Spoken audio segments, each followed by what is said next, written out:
Olá, hoje eu vou iniciar a segunda aula do AA. Eu vou falar do mito de Tântalo, ou da falsa ascensão do herói. Tá? Psicologicamente falando, a fábula trata da alternância nervosa. Tá? É importante dizer que na nossa primeira aula eu expliquei a você a importância da figura dos deuses, alegoria, paralelismo, harmonia dos desejos, combate heróico, funções psíquicas, recalcamento, sublimação, exaltação imaginativa, banalização e castigo dos deuses. Tá? Sugiro que você tenha assistido a primeira aula para aproveitar melhor isso daqui. Mas assim, de qualquer forma, dominar tudo que foi explicado anteriormente não é necessário. O mais importante aqui é que você acompanhe a minha organização de pensamento e a minha exposição dele a você, porque realmente se trata de aprender a aprender. Tá? Então, vou falar aqui o mito de Tântalo, conforme os trabalhos de Karl Kerene e do Dr. Diel. É assim, ó. Tântalo governa sobre a Lídia, lá nas montanhas de Cípilo. Tântalo é filho de Zeus e de Pluto. Pluto é filha de Crono, a maior deusa da Lídia, também chamada a Rica. Tântalo herda seus talentos, por isso ele é tido como rei da Lídia. Tântalo desposa Dione e tem dois filhos, o homem Pélope e a mulher Nilbe. Tântalo vive em função de seus desejos corporais e torna-se assassino de seu filho Pélope. Depois, ele expressa arrependimento, é perdoado pelos deuses e reconstitui suas qualidades.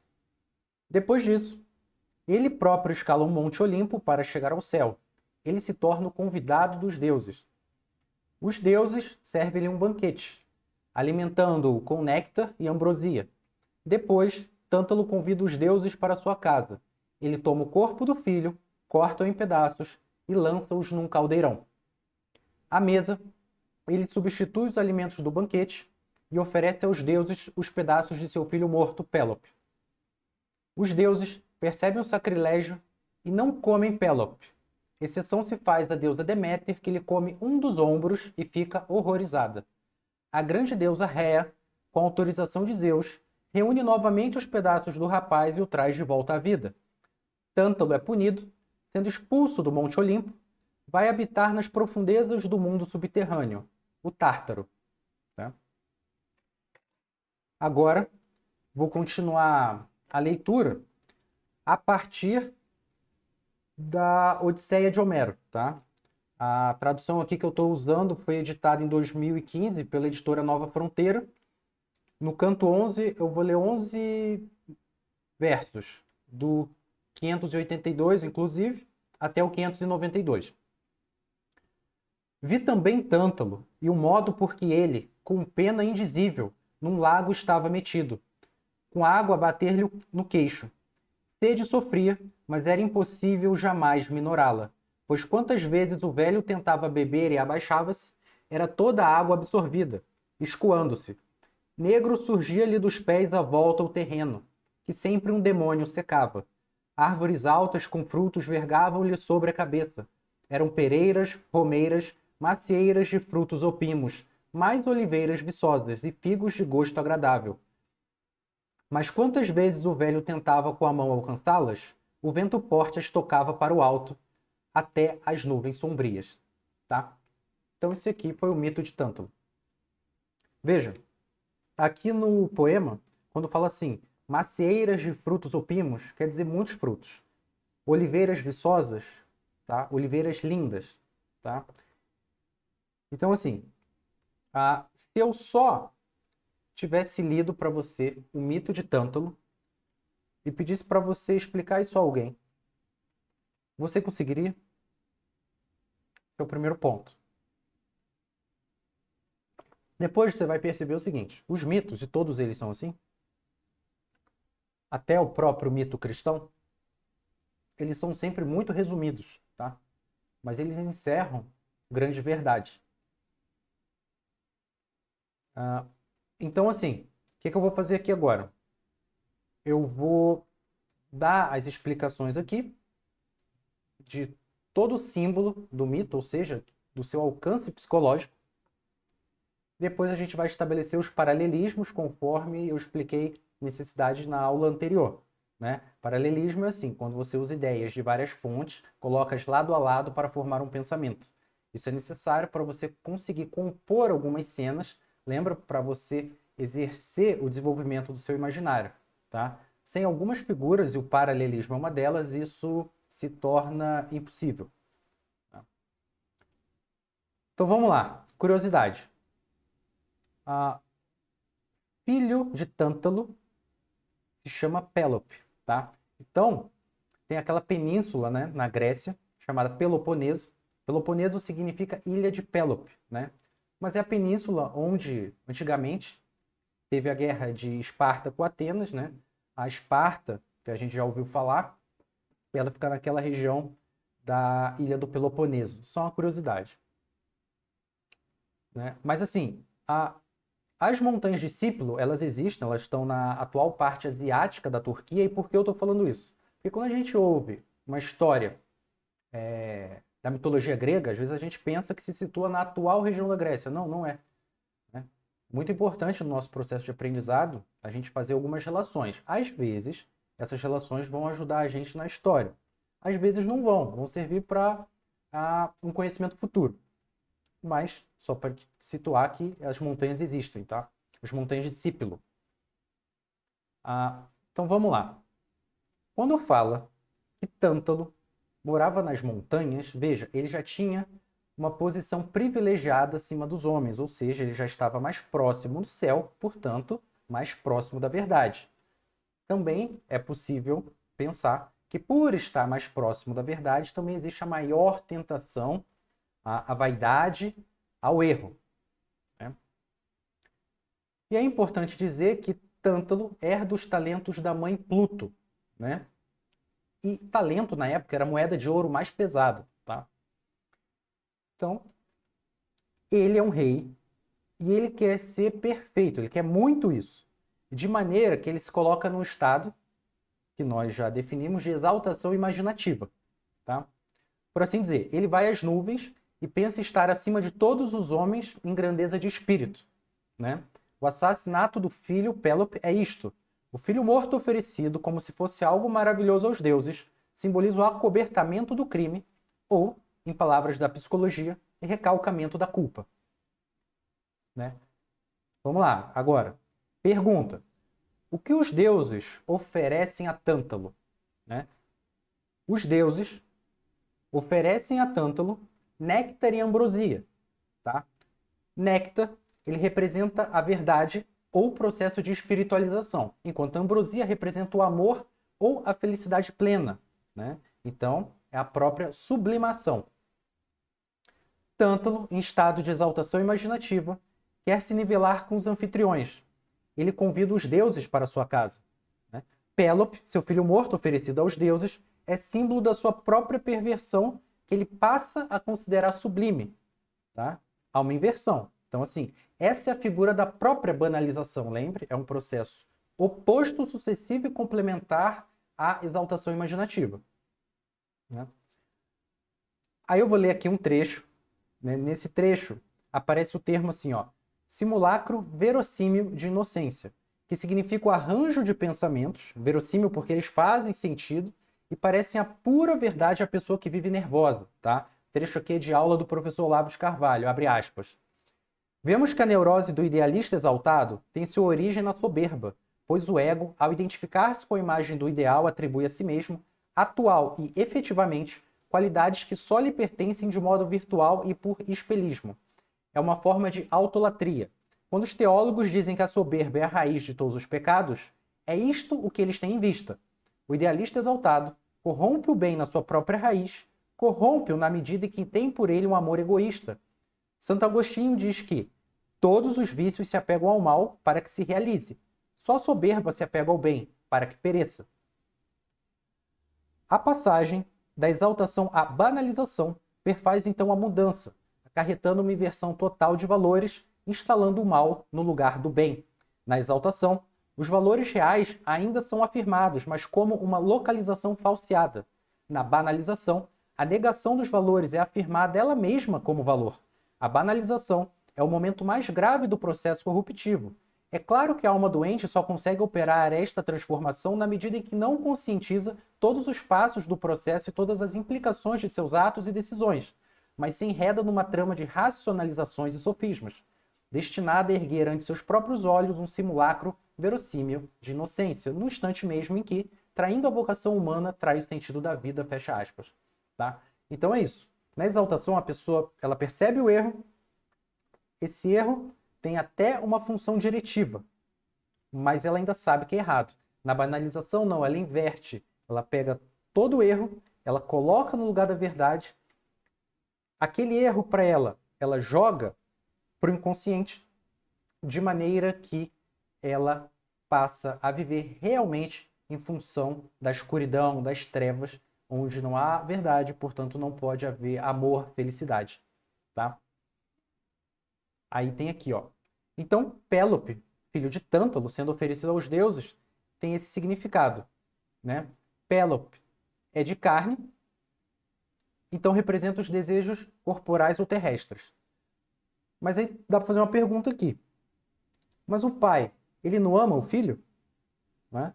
Então, significa que ele ainda ama seus desejos carnais, mesmo que não admita conscientemente, tá? Ele pode querer recalcar a culpa vaidosa sacrificando esse desejo, mas ele ainda vai acreditar que é algo gostoso de se experimentar. Tá? Outra pergunta. E por que ele ainda acredita nisso? Porque, de fato, ele não sacrificou somente a perversão dos prazeres sensíveis, mas também o que era bom. E qual foi o pensamento de Tântalo? Ora, se Tântalo não pode se elevar e ficar com os deuses lá em cima, ele vai buscar rebaixá-los à sua própria miséria. Tá? Mas os deuses, eles percebem a simulação. Os deuses, isso é muito importante notar, eles deram os melhores alimentos a Tântalo, os alimentos que nutririam o corpo e a alma dele. Mas Tântalo lhes retribui toda a sua podridão. Né? E o nome disso a gente chama perversão. Veja, dos deuses, somente Deméter provou o filho morto. A porção do ombro de Pélope, ela tem direito ao corpo, porque ela governa os mortos. Na verdade, ela foi exercer a sua função, afinal, se ninguém aproveita o pedaço de carne, este deve ser comido ou guardado pela terra. Né? E qual o alcance psicológico deste símbolo? Dá pra gente colocar essa pergunta. Né? Então vamos lá. A deusa Deméter errou? Ela é cega? Ela não tem poderes divinos? Antes, você tem que lembrar que ela, na frente de Zeus, ou seja, na frente do próprio espírito da verdade, ela come somente um ombro de Pélope, tá? Presta atenção nessa cena. Né? Então, como eu disse, os mitos são resumidos. Aqui eu vou buscar outras referências para compor a cena. Né? Então vamos lá. Por hora, o que você precisa saber é o seguinte. Os deuses não provaram o filho morto de Tântalo. Né? Vamos lá. Crono e Réia tiveram 6 filhos. 3 homens, 3 mulheres. Tá? Os homens são Zeus, Hades e Poseidon. As mulheres são Hestia, Deméter e Hera. Tá? A segunda irmã, que é Deméter, ela está no meio das outras irmãs. Portanto, ela é uma intermediária. Tá? Ela simboliza os desejos múltiplos do homem expostos à tentação perversa. Então, vamos lá. Na vida real, os homens, eles percebem exatamente o que eles estão fazendo? Resposta, ora sim, ora não. Então, Deméter, ela em si, ela guarda também a possibilidade do acerto e a possibilidade do erro, tá? Sobretudo naquela, como eu expliquei na apresentação do projeto, aquela parte do Charlie Chaplin, sendo considerado uma engrenagem de uma máquina que ele desconhece, que é quando ele perde a sua liberdade humana, ele tende a agir, mas ele já não está consciente das suas faculdades, tá bom? Deméter, ela pode encerrar isso dentro dela. Tá? Então vamos lá. Aqui a gente não vai falar nem de Poseidon, nem de Hades, isso vai ficar para o futuro. A gente também não vai falar das irmãs Hestia e Hera. Mas, de curiosidade no momento, Hestia e Hera são irmãs puras. Tá? Elas não têm erro, mas por motivos distintos. Tá? Então assim, Hestia, Ela é pura porque ela expressa somente desejo, ela não materializa ato nenhum. E Hera é pura porque ela já venceu todo o erro, ela sublimou, ela vive num estado de amor, tá? Mas isso é para o futuro. Então vamos lá. Quando a gente vai ver mitos gregos, você vai ver muitos nomes distintos, ou seja, muitas formas se referindo significando a mesma coisa, tá? Significado é quando você arruma palavras para explicar outra palavra, tá? Essa outra palavra é um signo. Mas vamos lá. Aqui é interessante saber o seguinte, para a gente não se perder na forma, ou seja, na aparência, no nome, e a gente entender a substância, o conteúdo, a verdadeira natureza, tá? Gaia significa terra. Rhea significa terra. Deméter significa terra. Ou seja, são três significados aqui idênticos. Mas qual a verdadeira substância deles? Né? Vamos lá, a diferença é: Gaia é a terra virgem, ela é intocada, mas ao mesmo tempo ela é monstruosamente selvagem, onde não é possível haver vida.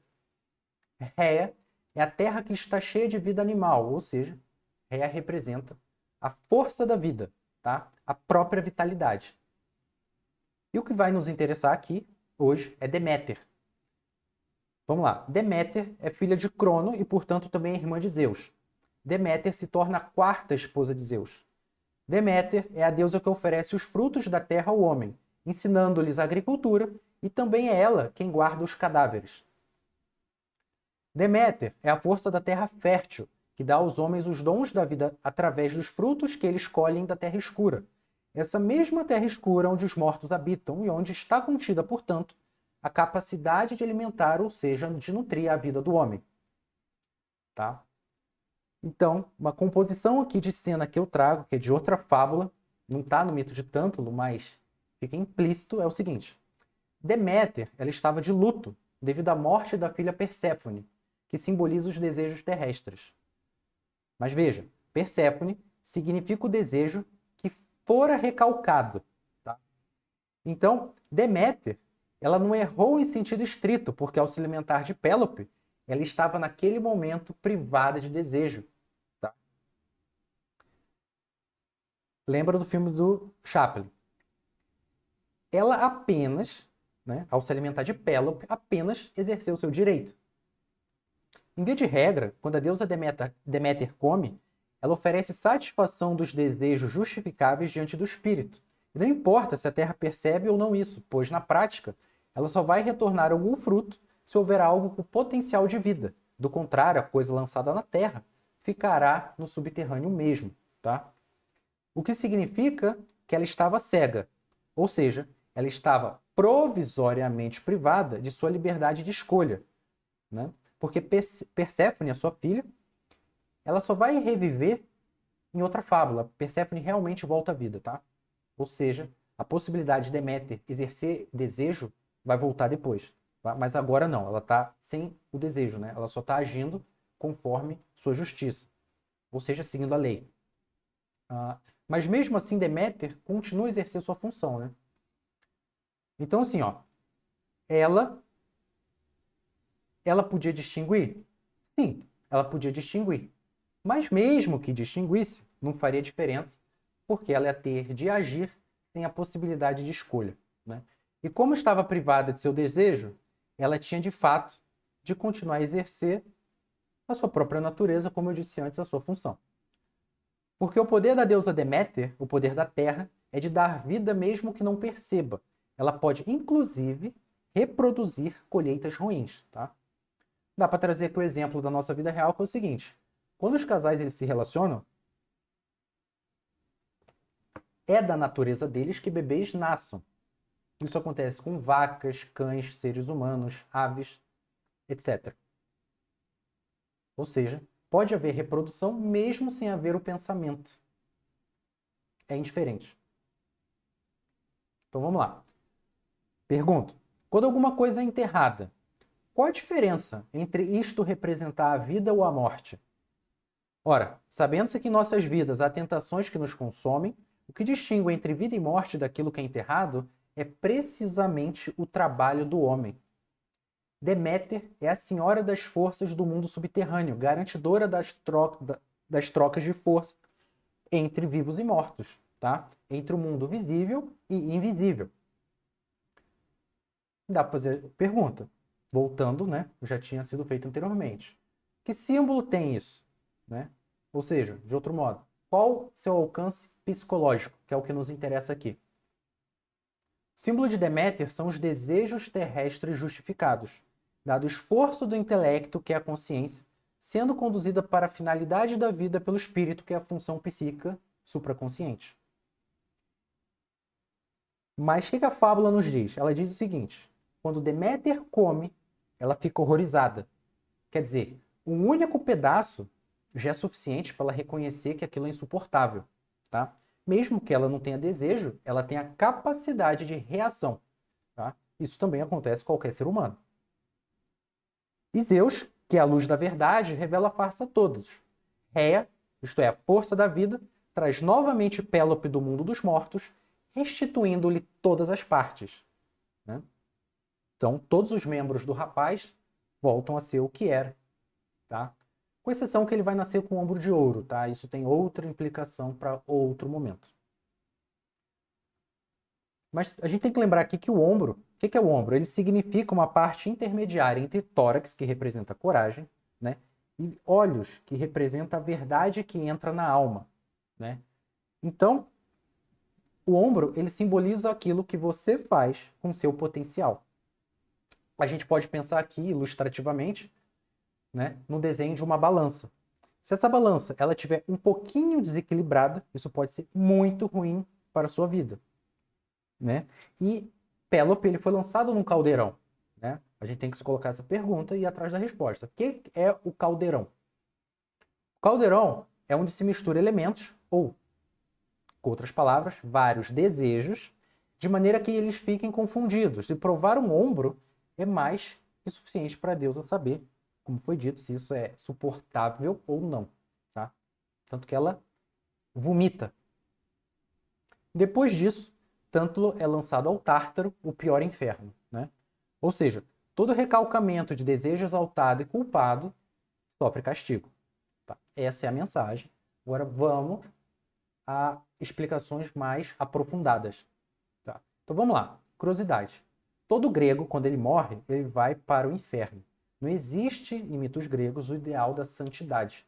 Isso só é atualizado no mito cristão. Mas aquele local de castigos indizíveis e eternos é o que se chama Tártaro, que é para onde Tântalo de fato vai. Tá? Porque o inferno, então, grosso modo, ele é em sentido genérico, né, abrangente, universal. Ele significa mansão dos mortos, tá? Indistintivamente. Agora vamos lá. Se você acompanhou a aula passada e está aqui agora, acho que você já deve ter entendido onde estão a figura dos monstros. Mas se você não pensou nisso, ou agora que eu coloquei a pergunta ficou perdido, eu vou chegar lá. Então fica a pergunta aqui.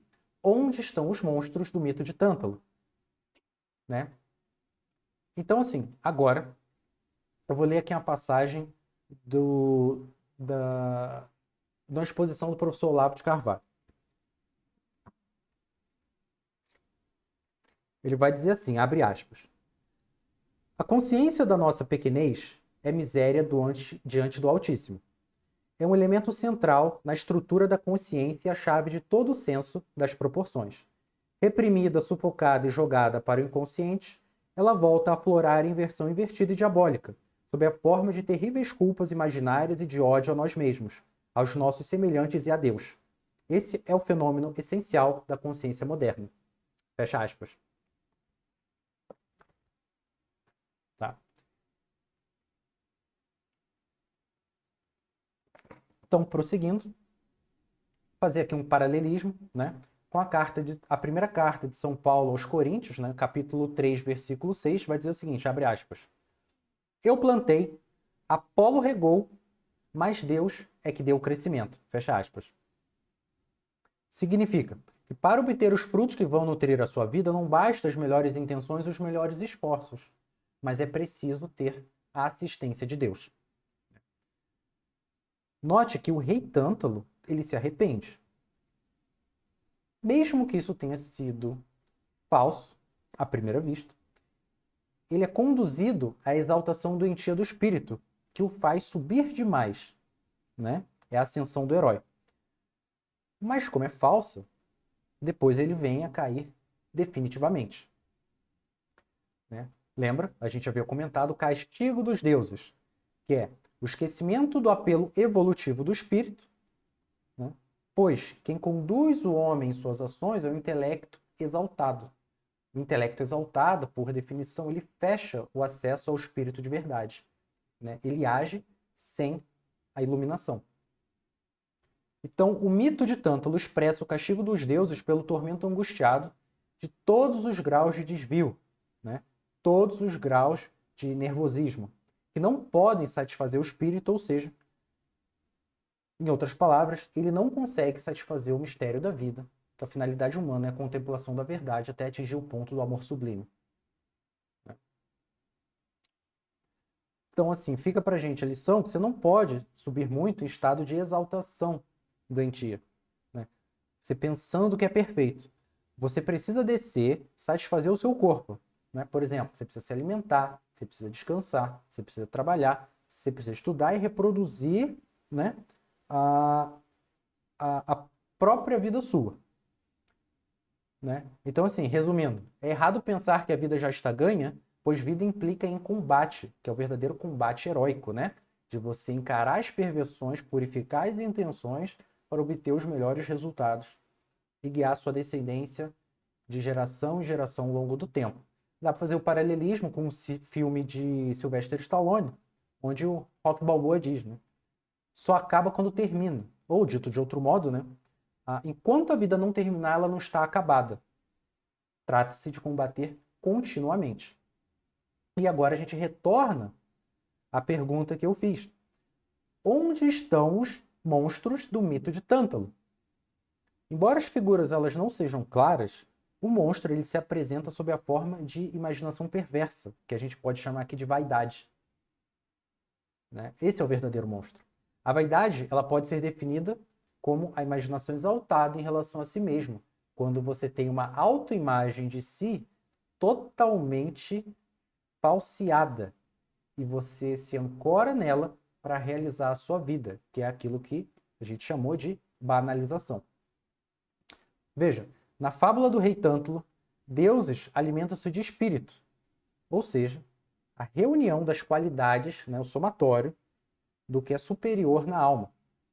Mas ele entrega a contrapartida de Tântalo para os deuses é a carne para comer, ou seja, ele tenta rebaixar os deuses à sua própria miséria, em vez de subir e se equiparar a eles, né, pelo combate heróico, por de fato ter superado todas as dificuldades. Não, ele tenta subir, ou melhor, rebaixar os deuses à própria miséria dele, ou seja, num primeiro momento isso até passa, porque é só a situação de pensamento que pode acontecer com qualquer ser humano, mas depois a realidade vem à tona, né? E aí aqui, ó, então assim, pergunta, qual é a maneira correta de você fazer isso? Ou seja, como você faz isso sem testar a sabedoria dos seus convidados, das pessoas que o cercam? É o ideal de perfeição grega, é o equilíbrio entre desejo corporal e desejo espiritual, tá? Lembrando que esse ideal de santidade, que é quando você vence os erros de uma vez para todas, isso é atualizado no mito cristão. Para o ideal grego, é simplesmente a harmonia dos desejos, que são múltiplos na vida do homem, né? Então, assim, aqui a gente vai fazer agora outro paralelismo, né? Tântalo, induzido pela sua vaidade culposa, ele experimenta o livro de Provérbios, capítulo 16, versículo 18, abre aspas. A soberba precede a ruína, a altivez do espírito precede a queda, fecha aspas. Né? Essa passagem ela fala precisamente da falsa santidade, ou seja, da atitude movida pelo vício. Tá? Só que tanto ele estava num estado de imaginação exaltada. Né? Ele é impulsionado pela vaidade, ele se acha superior aos mortais, ele pensa já ser um deus e quer se superar sem nenhum limite. justamente para se fazer Deus, né? Não só em pensamento, isso até vai, mas em ato. Aí quando ele tenta fazer isso, aí realmente é a queda. Então, isso é traço de toda pessoa nervosa, vai dizer o doutor Diel, que superdimensiona seu desejo essencial, ou seja, para ela só vale o que ela quer, descartando qualquer consideração pelas outras pessoas. Ela quer deixar de lado a condição humana e abandonar de vez as necessidades do corpo. Né? E como isso se dá? Como eu consigo ver isso? Ele não quer retornar à Terra, então ele recalca os seus desejos corporais, certo? Mas ver isso mesmo é como? É quando a pessoa joga os problemas para o inconsciente dela, como disse o professor Olavo de Carvalho. É o recalcamento da culpa vaidosa. Lembra que eu disse que os monstros habitam no subconsciente? Só que agora eu estou usando o termo inconsciente. A pessoa tentando jogar isso para lá, a vaidade para lá. Então é assim, ó. É o caso que a pessoa ela não quer deixar os monstros mais no subconsciente, que é o local natural de habitação deles. Mas ela quer viver a banalização, ou seja, num modo onde que não existam monstros e no modo onde a própria referência dela de vida seja o erro. Né? Ou seja, que é obstinado? Obstinação do erro. É aquele pensamento que não sai daquilo. Tá? E a compulsão é o ato de materializá-lo.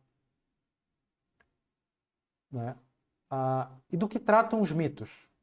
Do desejo, como eu havia dito, das suas transformações energéticas, né, entre exaltação e harmonização. Né? Agora é bem importante, né? A gente tem de prestar atenção nisso.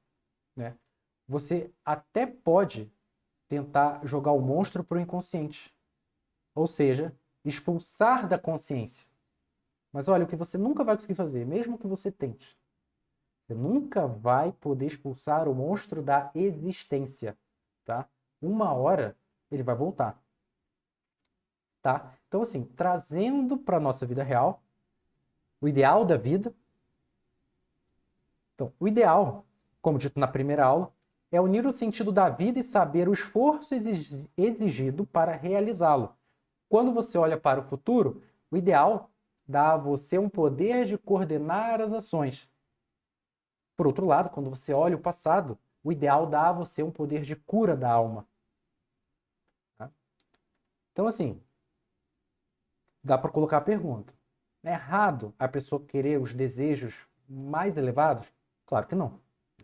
Como dito, é só a questão de eliminar a contradição, né? Porque você tem necessidades diárias, né? As necessidades do espírito também são diárias e vão alimentar você também nos próximos momentos, e você só tem que nivelá-las.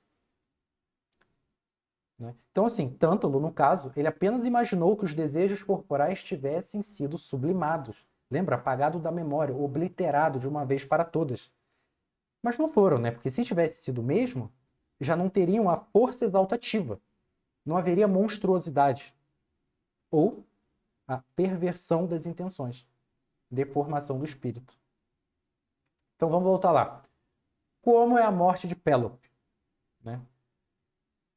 Lembra que eu disse para vocês no início da aula, quando eu relatei o mito? Tântalo, ele é cortado em vários pedaços. Esses vários pedaços significam muitas tentações, muitos desejos para ser harmonizados. Né? Mas quando é jogado no caldeirão, na mistura, isso fica praticamente indiscernível. Né? Mas assim, não engana os deuses. Dá para trazer para a nossa realidade o chamado ascetismo espiritual. O que é o ascetismo?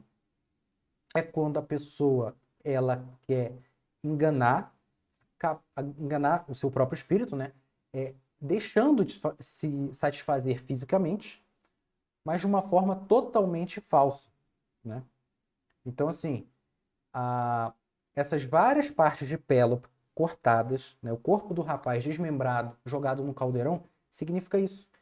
Cada pedacinho possível das suas necessidades físicas, espalhadas, reunidas em uma massa disforme, de modo que você jogue para o inconsciente e fale: não existe, vou seguir minha vida. Tá?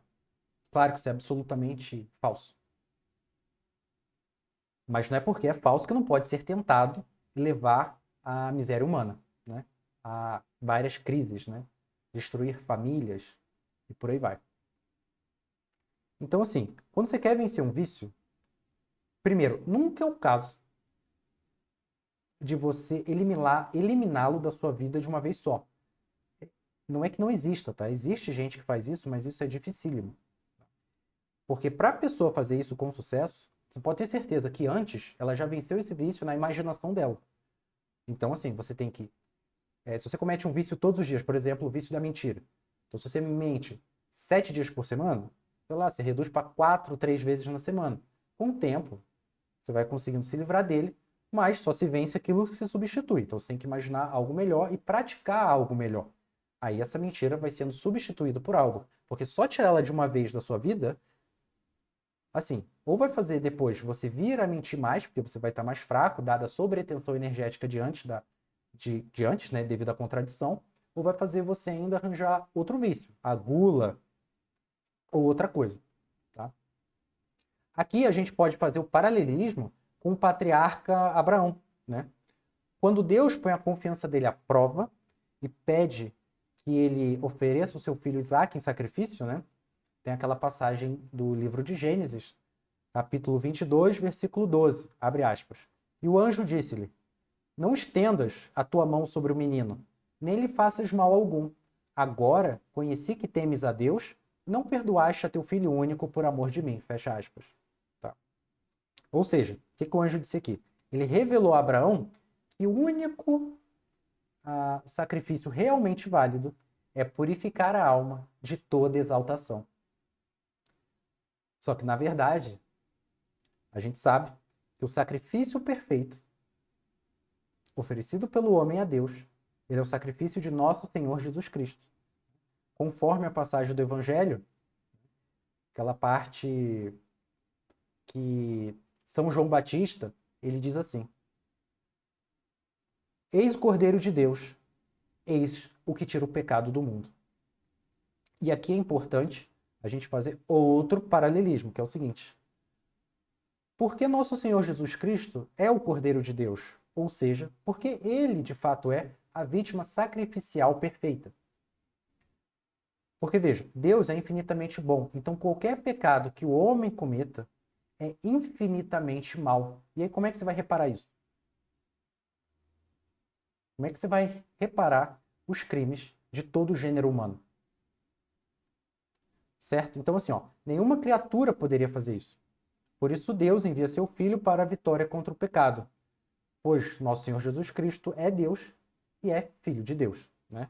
Conforme a oração do credo, entre aspas. Deus verdadeiro de Deus verdadeiro, gerado, não criado, consubstancial ao Pai.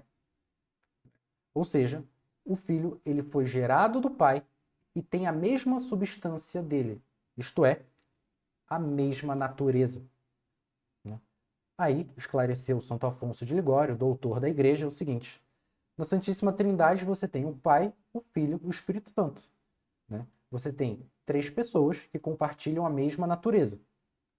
Já em Nosso Senhor Jesus Cristo, você tem uma pessoa e 2 naturezas, a natureza divina e a natureza humana, porque Nosso Senhor Jesus Cristo é 100% Deus e é 100% homem. Aí, respondendo à pergunta, né? Por isso que o Filho pode resgatar o gênero humano, porque ele compartilha a mesma natureza divina, seu Pai. Entende? Por isso, enquanto homem, ele redime o gênero humano inteiro e perfeitamente. Só ele poderia ter feito isso e só ele fez isso de fato. Então vamos lá. Lembra? Conceito de castigo dos deuses. Então a gente vai dizer aqui, ó, que é a queda definitiva. É você ficar preso nas convenções e banalidades da vida, no tormento alucinante da culpabilidade, onde nada sacia mais as vontades, onde sobra perturbação e onde não há repouso. Em suma, Tântalo foi para o castigo eterno.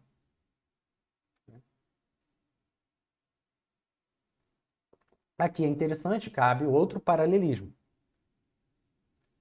O diabo, ele é lançado por Deus diretamente no mais profundo inferno, conforme relatado por São Lucas Evangelista, que diz assim: né? Nosso Senhor Jesus Cristo dizendo: eu vi Satanás cair do céu como um raio, né? Então, assim, aqui é muito importante a gente fazer o seguinte, ó. Isso aqui vai servir para raciocínios futuros, tá?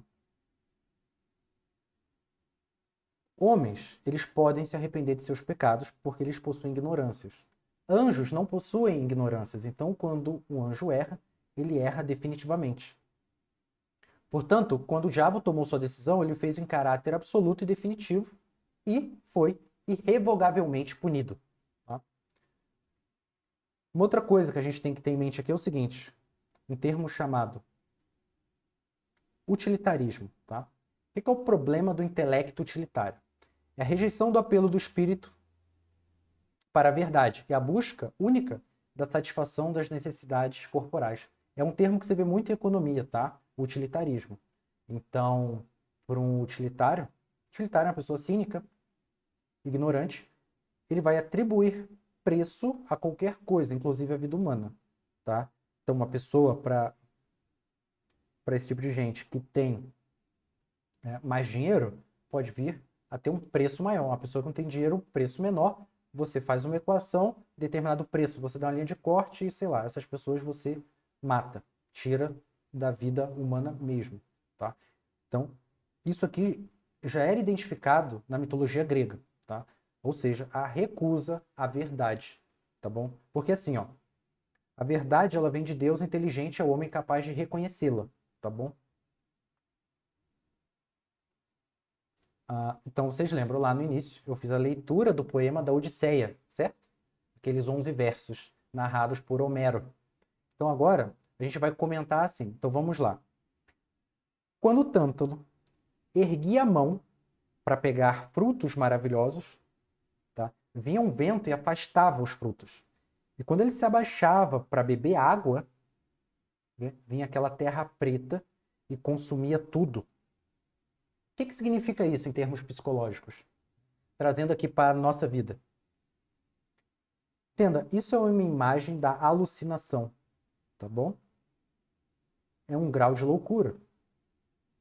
É quando escapa a visão perfeita que o herói pensa que alcançou e ele se vê cheio de necessidades para satisfazer, os desejos retornam-lhe com força e ele, precisamente por isso, enlouquece, porque daquela situação anterior de sobretensão, ele já não tem mais energia, ao mesmo tempo que sobram desejos, tá? Daí eu falei lá no início da abertura da aula, o mito de Tântalo trata da alternância nervosa do homem. Então vamos lá, nossas vidas reais aqui. As árvores acima, né? São os delírios das pessoas que esquecem a sua ignorância e os limites humanos e se comportam como se tudo já soubessem, desconsiderando tudo mais da vida, seja pessoas ou coisas. E a terra preta abaixo representa aquele tipo de pessoa que se acha a verdadeira vítima, né? Que não pode ser merecedora de nada, tá? Ela quer se desprender da Terra ao mesmo tempo que fica refém da Terra e acha realmente que é a coitada, né? Agora, muito importante aqui um outro termo, a gente definir psicologicamente um termo chamado impotência. O que é a impotência, né? Antes, ela é manifestada nas pessoas que acreditam em falsas promessas, coisas que ela nunca vai alcançar. Então, impotência é o seguinte: é quando você finge que está satisfeito dos seus desejos terrestres e quer levar o espírito a acreditar que é superior à carne, ou seja, que não precisa daquilo. A contradição inevitavelmente fará você experimentar sobretensão de impulsos e você perderá energia. Tá? Então, assim, essa foi a exposição da nossa segunda aula. Em síntese, o mito de Tântalo tratou da impotência corporal e espiritual devido à exaltação imaginativa que fora manifestada na falsa ascensão e queda do herói. Lembre-se, frequente o ar faz bem para a saúde. Até a próxima.